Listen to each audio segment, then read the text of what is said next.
are running out of water. Climate change has warmed the earth, altering weather patterns and causing less rain to fall in areas that most need it. And with the world's population growing, there will be a 50% greater demand for water by 2030. But there won't be any more water, there'll be less. The situation is very serious. By 2050, if something is not done in terms of water conservation, we could end up with people dying of thirst. Although 2/3 of our planet is water, less than a 50th is fresh water. And of that, half is inaccessible, locked up in glaciers and the polar regions. The rest flows through our rivers. Rivers are the blue arteries of the earth. They're the basis of civilization from a human perspective. But though humans have developed over millennia in a world full of water, the stark reality is things are set to change. And as our freshwater supply dries up, it could trigger devastating scenarios.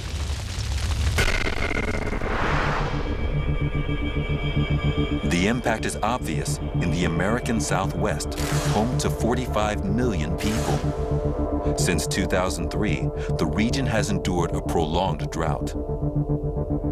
The drought now, in our minds, is more than a drought.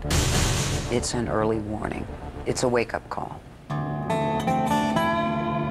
One major city that can't afford to ignore that wake-up call is Las Vegas, home to almost 2 million people. Built in the middle of the desert, this city survives only because 300 million gallons of water are pumped in daily from Lake Mead, 20 miles away. The lake is a reservoir created when the Hoover Dam was constructed across the Colorado River.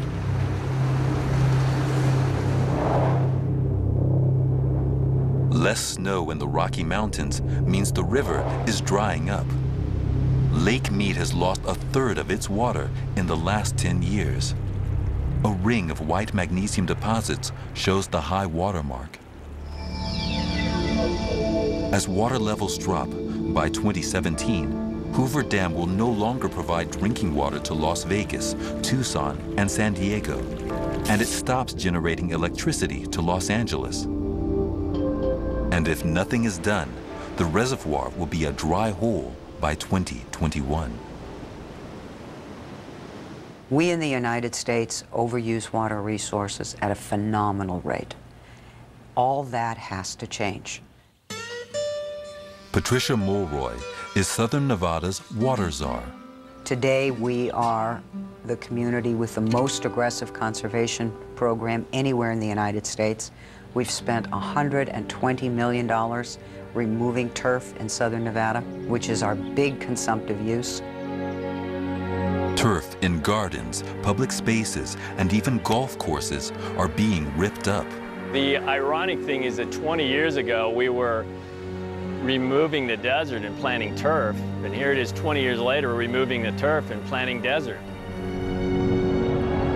But even Nevada's water czar is powerless to arrest one of drought's deadly consequences: giant dust storms. North America is no stranger to dust storms. In the 1930s, a 10-year drought and poor farming practices ruined 100 million acres of cropland, resulting in monster dust storms. During this time, America's Great Plains became known as the Dust Bowl. Vast areas in the Middle East, China, Australia, and Africa are already struck by these giant storms. Dust storms can hit with no warning, causing large-scale death and destruction. Professor Greg Oken studies them and warns of trouble on the horizon. The impact of blowing sand and dust has been largely ignored in the southwestern United States for a really long time. And I think what we're going to see is that it's going to have an increasingly major impact, not just on agricultural lands, not just on rangelands, but on roads and traffic. Some of the major traffic accidents in the Southwest are caused by dust storms.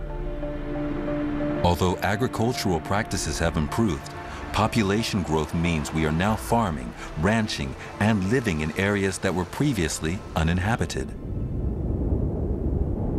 What we see over here is a surface that is a silt clay crust, and this is what the natural playa surface looks like. And this is very resilient to dust storms. In contrast, you can look at this surface over here, which has been degraded, and this, in contrast, is much dustier and much more of a problem for an area like this. This can go for years without emitting any dust, whereas this, just at the slightest amount of wind, will cause a fairly large storm just in this small playa area.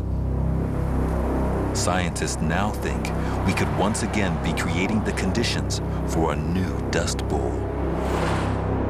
And at some point in the near future, Las Vegas could be choked by vast dust storms.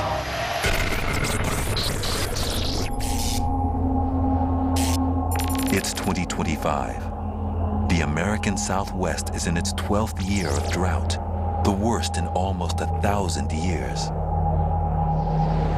Rivers and lakes are only a quarter full. Some have disappeared completely. It's 2 p.m. and an incredible 125 degrees Fahrenheit. As thunderstorms sweep into Nevada from the North Pacific, rapidly rising convection currents suck tons of dust up into the air. By 4 p.m., a wall of dust called a haboob has developed. Las Vegas will be its ground zero. These haboobs are basically big moving walls of black air. If you saw The Mummy, it's like the scenes in The Mummy with the air coming towards you. At 5 p.m., the dust storm slams into Vegas. A wall of dust 60 miles wide and 3,000 feet tall. People seek shelter wherever they can. McCarran Airport offers no escape. Dust that can choke jet engines and near-zero visibility make flying unsafe.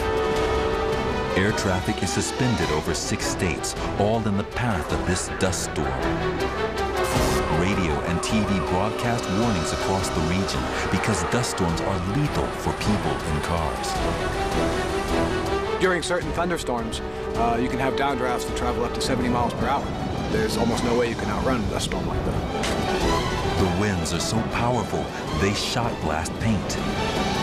Visibility is reduced to just 3 feet. For over 2 hours, the city is pummeled.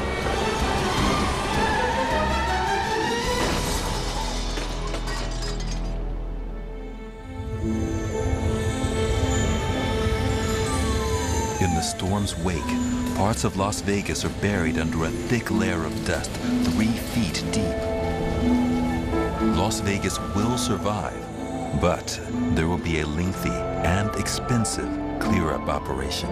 I don't think our future generations will look at us very kindly at all. I think our future generations will be really disappointed at how we passed the buck, probably too late to them. By 2100, if global warming persists, large parts of Southeast Asia, Eastern South America, Southern Europe, Africa, Western Australia, and the U.S. Southwest will not just turn into dust bowls.